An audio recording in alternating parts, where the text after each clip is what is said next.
রাকেশ, সুজয়, রানা এবং সুমন এক কলেজেই পড়াশোনা করে। তারা বেশ ভালো বন্ধু। এবার তারা গ্র্যাজুয়েশন পাশ করল। একদিন দীপুদার চায়ের দোকানে বসে ওরা চারজন আড্ডা দিচ্ছিল।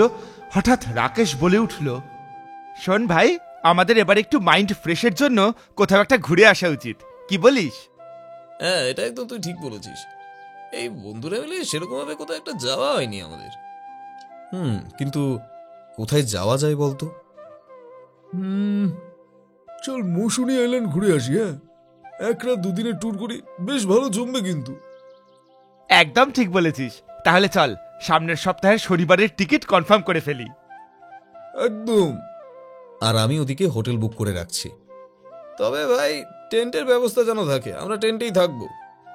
তারপর সব বুকিং করে তারা চার বন্ধু মিলে শনিবার সকালে পৌঁছে গেল মৌসুমী আইল্যান্ডে। চোখটা যেন লেগে আসছে। হ্যাঁ রে, সত্যি। ওদিকে তাদেরকে দেখে স্বাগত জানানোর জন্য এলেন হোটেলের ম্যানেজার। নমস্কার নমস্কার, এই আপনারাই তো টেন্ট বুক করেছেন দুটো? নাম সুমন, রানা, সুজয় আর রাকেশ। হ্যাঁ হ্যাঁ, একদম। আপনাদের জন্য সব ব্যবস্থা করে রাখা আছে, আসুন আমার সঙ্গে। তারপর ম্যানেজার বাবু ওদের চার বন্ধুকে নিয়ে গেলেন। সবকিছু দেখিয়ে দিয়ে তিনি চলে গেলেন। এই সমুদ্র পাড়ে টেন্টে থাকার অনুভূতিটা এবার সংগ্রহ করতে পারবো। ভাই, রাতে কিন্তু বনফায়ার করব, সাথে বিপিন বাবুর কারণ সুদা। হ্যাঁ, একদম একদম। তারপর রেস্ট নিয়ে খাওয়া দাওয়ার পর বিকেলের দিকে চার বন্ধু এক জায়গায় হলো। বেশ ভালোই আড্ডা জমালো ওরা। সাথে বারবিকিউ আর বিয়ার দিয়ে শুরু হলো পার্টি। বেশ, গিটারটা আনলে বেশ ভালো হতো, গানের আসর জমে যেত। ভাই, গানের আসর পরে জমাস। ওদিকে রাকেশের সুজয়ের অবস্থাটা দেখ।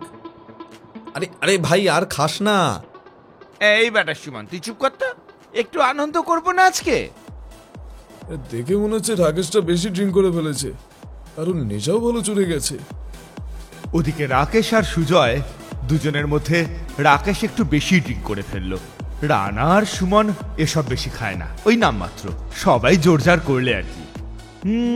এই তো জীবন, যাক না যেদিকে যেতে চায় প্রাণ, বেড়া চালাও ফোয়ারা।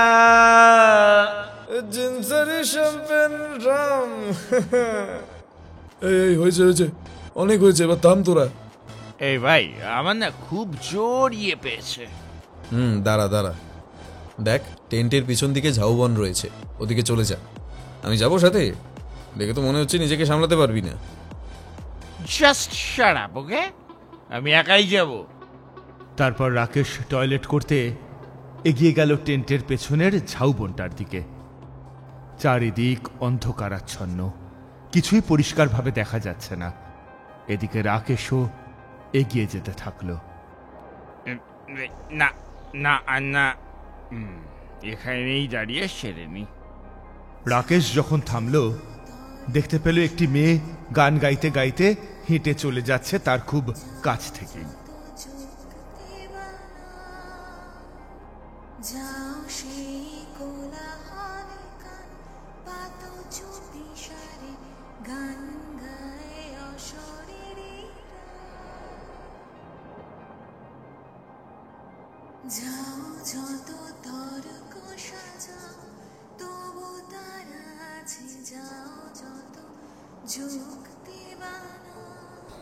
আরে বাস, এই যে মেঘনা চাইতেই জল। রাকেশ এমনিতেই একটু মেয়ে পাগল ছেলে, তার উপর সে বর্তমানে নেশাগ্রস্ত। তাই ওই ঝাউবনের মধ্যে মেয়েটিকে আবছা দেখলেও সে আর দাঁড়িয়ে থাকতে পারল না সেখানে।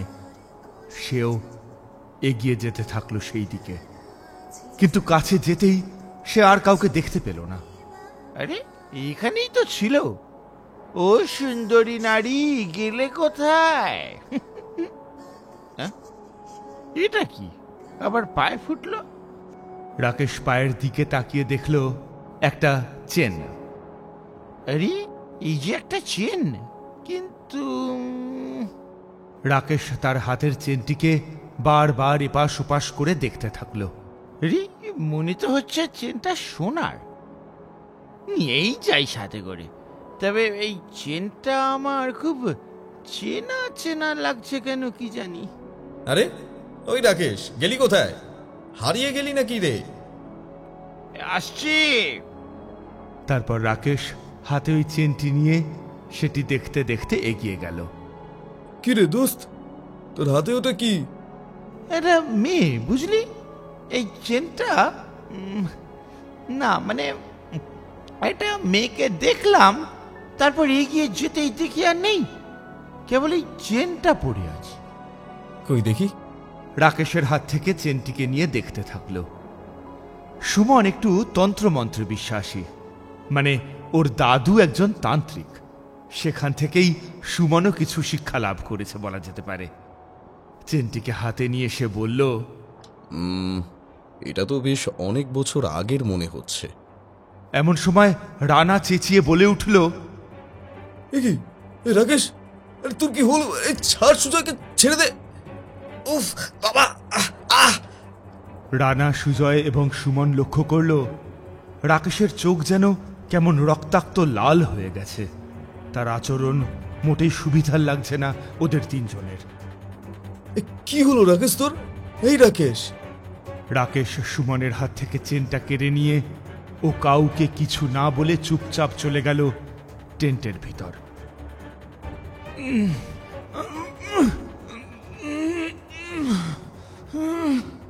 রাকেশ তার মুখ দিয়ে বিভিন্ন রকম আওয়াজ করে একটা অস্বস্তি ভাব প্রকাশ করতে থাকে এবং চেনটি হাতে নিয়ে বারবার দেখতে থাকে। রাকেশ ক্রমশ হিংস্র হয়ে যায়। তার চোখ মুখ কেমন একটা অস্বাভাবিক হয়ে উঠতে থাকে। কি হলো বলতো রাকেশের? এই চেনটাই বা। চল তো দেখি। আমিও যাচ্ছি, চল। তারপর তারা তিনজন গিয়ে দেখতে পায় রাকেশ কেমন একটা অদ্ভুত আচরণ করছে, ঠিক মানুষের উপর প্রেতাত্মা ভর করলে যেমন করে। আর রাকেশের হাতে রয়েছে সেই চেন। না, আমি ভালো বুঝছি না। রাকেশের উপর নিশ্চয়ই কোনো শয়তান ভর করেছে মনে হচ্ছে।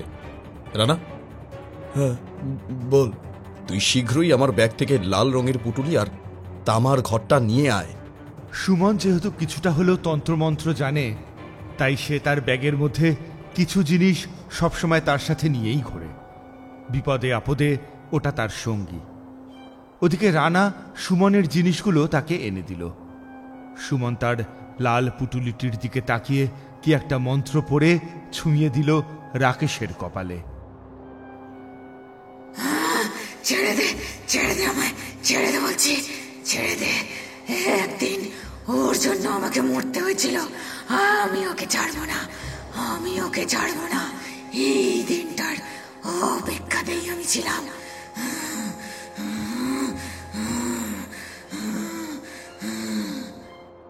এবার সবটা পরিষ্কার হয়ে গেল সুমনের কাছে, যে রাকেশের উপর নিশ্চয়ই কোনো প্রেত ভর করেছে, যে রাকেশের খুব কাছের মানুষ। বাকি সুজয় ও রানা ভয় একেবারে শিথিল হয়ে গেল রাকেশের গলায় এমন মেয়েলি কণ্ঠস্বর শুনে। বল তুই কে? কি তোর নাম? আমি জেসিকা। আমি ওকে ছাড়বো না, আমি ওকে কিছুতেই ছাড়বো না। ওর জন্য আমার স্বামী আমাকে খুন করেছিল, সব জেনে গিয়েছিল, সব জেনে গিয়েছিল। ও সবটা শুধু ওর জন্য, সবটা শুধু ওর জন্য। আজ আমি প্রতিশোধ নেবই, নেবই আমি প্রতিশোধ, নেবই, নেবই আমি।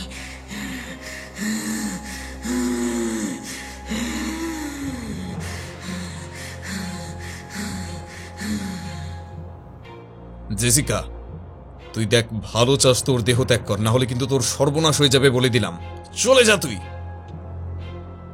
এই বলে সুমন ওই তামার ঘট থেকে কিছু ফুল নিয়ে রাকেশের মাথায় ছুঁয়ে দিল, আর সাথে সাথে রাকেশ কেমন যেন শিথিল হয়ে গেল এবং অতঃপর এই মূর্ছা অবস্থায় লুটিয়ে পড়ল রাকেশের দেহ।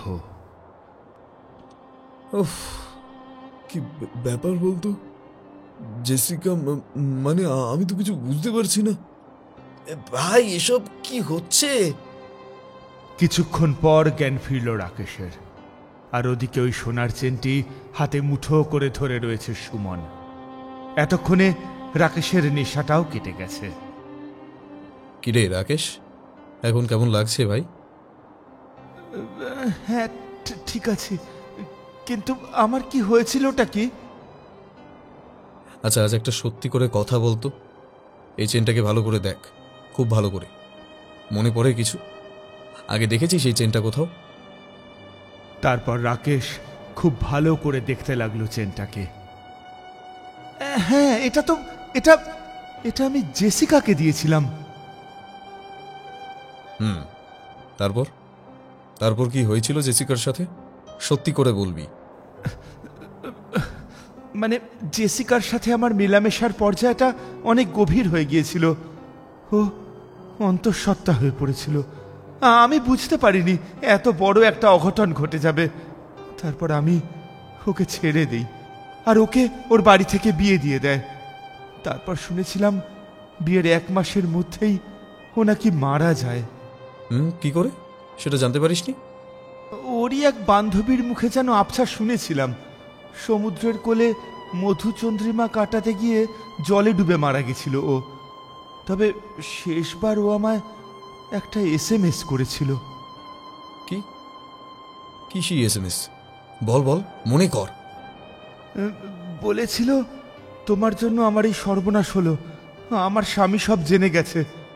কিন্তু তারপর ওর কথায় আমি আর পাত্তা দেইনি। তার পরের দিনই ওর বান্ধবীর মুখে শুনি। ছি, তুই মানুষ! এমনটা জেসিকার সঙ্গে না করলেও পারতিস। আসলে ও সমুদ্রের জলে ডুবে না, ওর স্বামী জেনে গিয়েছিল ও যে অন্তঃসত্ত্বা, আর তাই ওকে খুন করে ফেলে, আর সেটা এখানে এই মৌসুমী আইল্যান্ডে এসে। কি? আর ওরই তোর উপর ভর করেছিল প্রতিশোধ নিতে। এ যাত্রায় তোকে সুমন বাঁচিয়ে দিয়েছে। এই এখানে আর নয়, হ্যাঁ, কাল সকালেই আমরা রওনা হব।